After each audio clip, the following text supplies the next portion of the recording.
Hello guys, welcome to my YouTube channel. సి అదే product అనమాట, 5 in 1. సో 5 టైమ్స్గా మనం యూస్ చేసుకోవచ్చు ఒక్క సింగిల్ ప్రోడక్ట్. సో ఫస్ట్ ఈ స్టాండ్ని కింద పెట్టుకున్నామంటే మన చపాతీలు కాల్చిండేవి డైనింగ్ టేబుల్ మీద పెట్టుకోవడానికి చాలా ముచ్చటగా ఉంటుంది. అదే స్టాండ్ పైకి మర్చామనుకోండి స్టీమ్ పట్టడానికి, ఇప్పుడు ఎగ్స్ కావచ్చు, కుడుములు కావచ్చు, లేకపోతే ఏవైనా కానీ మీరు స్టీమ్ పట్టాలి కుక్కర్లో పెట్టి లేదా ఏదైనా పెద్ద గిన్నెలో పెట్టి స్టీమ్ చేసుకోవాలంటే ఈ స్టాండ్ యూస్ అవుతుంది అనమాట. అండ్ మూడోది, దీన్నే మనము ఇలా తీసామనుకోండి కిందకి రివర్స్లో తీసుకోవాలి. ఇలా రివర్స్లో తీసుకున్నాం అనుకోండి ఫ్రూట్స్ పెట్టుకోవడానికి బాగుంటుంది. ఎవరైనా గెస్ట్ వచ్చినప్పుడు డైనింగ్ టేబుల్ మీద కలర్ఫుల్గా పెట్టుకోవడానికి బాగుంటుంది.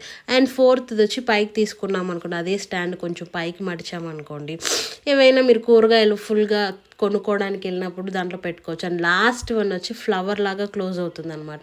సో నేనైతే ఇందులో పెద్ద బిగ్ స్పూన్స్, గెరిటెలు ఇవన్నీ పెట్టి యూస్ చేసుకుంటున్నాను. సో ఆన్లైన్లో ఇది కూడా కొనకండి, కాస్ట్ ఎక్కువ ఉంది. బయట అయితే చాలా తక్కువకి వస్తాయి. ట్రై